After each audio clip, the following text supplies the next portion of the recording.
Hey everybody, Mitchell here from TheHockeyRefBook.com.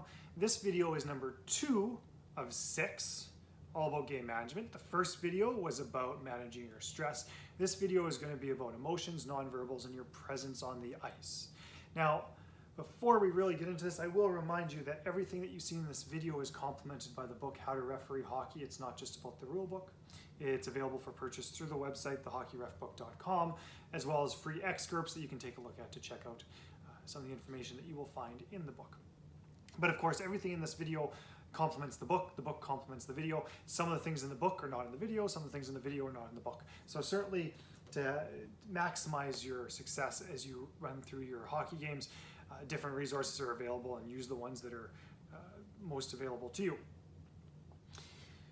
When you go through these videos, as always, there's references on the bottom of the slides which will refer you to the book and where you can find more information about the things that I'm talking about.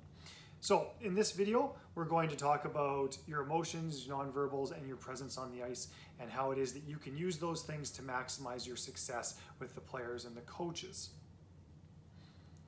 The skills that we always talk about throughout the Hockey Ref book is positioning, procedures, game management, and of course professional skills all around everything. In this video, we're talking game management and emotions, nonverbals, and presence. Now, it's really important to understand why we're talking about emotions, nonverbals, and presence, because you have to answer the question why. It's not enough just to know what to do. You want to know why you're going to do it. And this comes back to psychology. And it all comes down to emotions are contagious. But let's watch a quick video about why emotions are contagious. We all know that when we feel an emotion, we show it through our facial expression. But did you know that the reverse is also true? Our expression affects the way we feel. We call this facial feedback hypothesis. So if we express an emotion, we start to feel that emotion. This is why emotions are so contagious. It's all down to our mirror neurons. We mirror people's expression over and over again, for a fraction of a second each time. Eventually, this triggers the same emotion within ourselves. And that's why we love hanging out with happy people.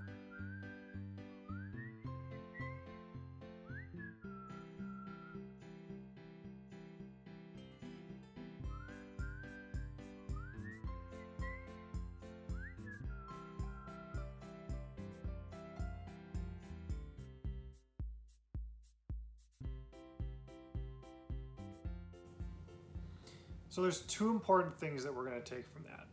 The first thing you want to take from that is that emotions are contagious. So what you are feeling is going to rub off on everyone else. And your goal as an official is to keep the game fair, safe, and fun. Happy, right? So if you're negative, everyone else is going to feel negative.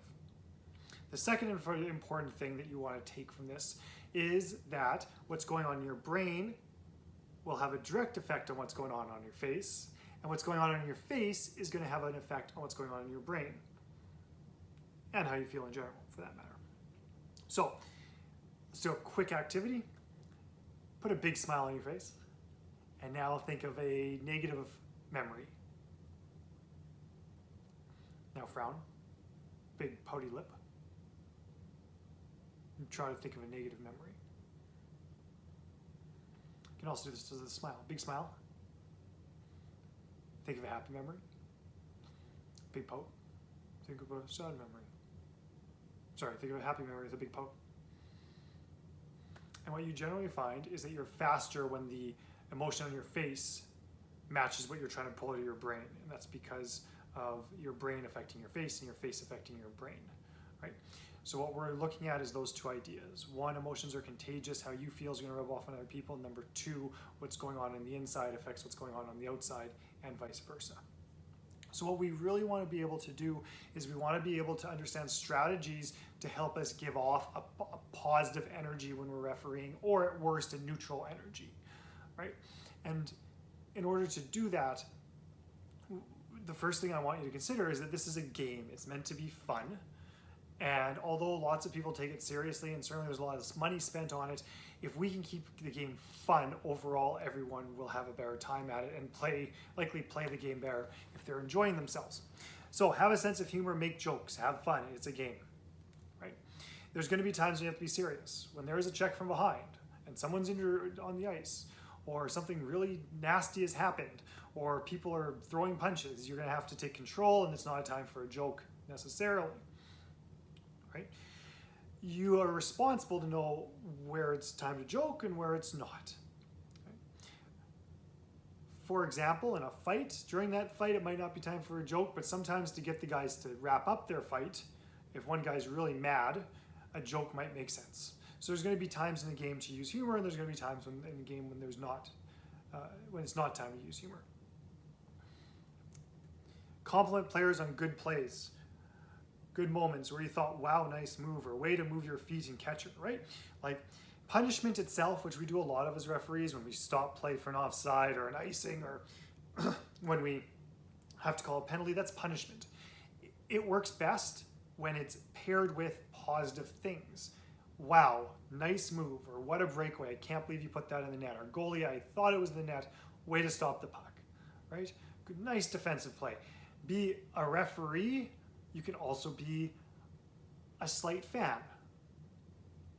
Not cheering for anyone in particular, but appreciating the beauty of the game and what players are doing on the ice. Positive works better, or punishment works better when you have positive to complement the punishment that you have to do as a referee. Call a penalty, don't take it personally, then let it go, right? When that penalty expires, move on.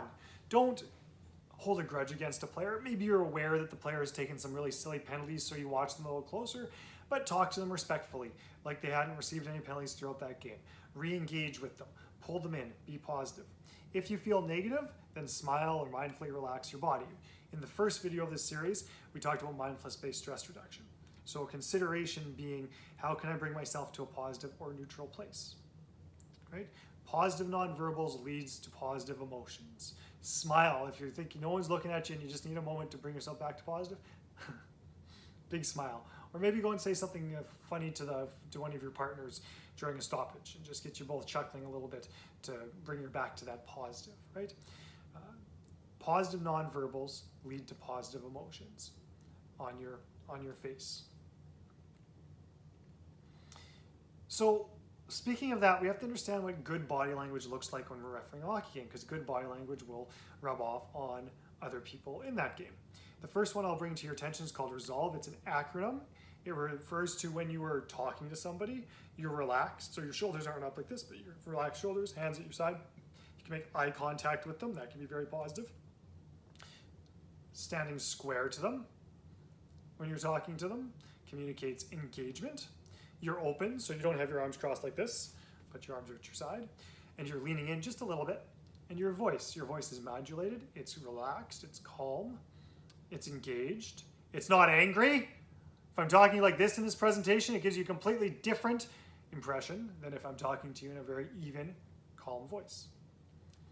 Thinking about referee-specific indicators, leaning against the boards is not your friend. Having your hands in your pockets does not give people the right impression of what's going on. Crossed arms, not your friend. Hands on hips, doesn't give people a positive vibe. These are all negative things, right? Things you do want to do, nice crisp signals, right? Get into position, end zone positioning that we've talked about in other videos. Use it. Hustle, don't get there whenever you get there, but get there as soon as possible. Get there ahead of the play. Know where it's going. Those are all things that give very positive feelings to the entire arena.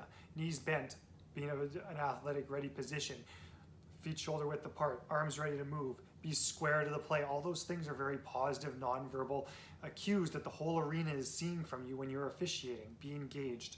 When you're talking to people, notice that when you're talking to people, if you're too close to them, they might feel like you're being pushy. If you're too far away, they'll feel like you're aloof or distant, right? So you have to find a balance between those things. If the person backs away from you when you're talking to them, that means you're too close. So don't follow them. Take that as a cue that maybe you just need to give them a little more space, right? Be aware of your spatial position. If you come in too hot to a player, that could escalate them, right? Be close enough to talk, but only get real close and in with somebody if you have to deal with someone being safe, right? Ultimately, if you think about it, everyone has a bubble around them. My bubble is quite small. Now, generally people don't like their bubbles to touch, right? My bubble's quite small, so I get really close to people. But a person with a bigger bubble, they'll want to stand farther back. So imagine that analogy. If that person's backing up from you, it could mean you have a smaller bubble than they do, so they're trying to back up so their bubble doesn't touch your bubble. That's the idea of spatial positioning, right? Your face, furrowed eyebrows, pursed lips, smiles, raised eyebrows, they all communicate different things. Relax your face, keep yourself calm, keep yourself as neutral as possible. Or communicate humor, laugh, have a smile on your face. Nice play, man. Like, whatever it is, read the moment, use what you need to keep things positive. So those are, of course, everything in there. Those are all things that can be aided by your use of mindfulness-based stress reduction, which we talked about in video number 1. When we talk about presence, presence is the ability for everyone to know that you're in the game, but not to have you as the center of attention. It's established by your body, by your nonverbals, your physical position on the ice, the quality of your positioning and your procedures during the game, and your ability, your ability to engage with people, right? But again, not be the center of attention, but for everyone to go, yeah, the ref's here, they're working hard, and they know what they're doing. That's what presence is. And it's really defined by several different things, right? So while the play's in progress, you're using the piston system or you're working the line effectively. Right? You're following play at an appropriate distance. You're not lazy, you're not hanging way back, you know how far back to be. Your voice is calm and assertive when you're talking to players. When play is stopped, you know where your hot spots are. And that's a topic actually in the next video. And you get there and you know where you have to be. Your voice is calm again, positive, assertive. Your body language is the same as those things. And you know your job for stopping play, separating players, and starting play, which is something that was covered in our procedures videos, which you can find certainly elsewhere on this YouTube channel. So that's presence. Everyone knows you're there, but you're not the center of attention, and those are the ways that you're able to accomplish that. So in this video, we have talked about your emotions, your nonverbal body language, how you communicate nonverbally, and how it is that you can engage in presence and using positivity to rub off on everyone else to have the most successful, or give yourself the best chances to have the most successful game possible.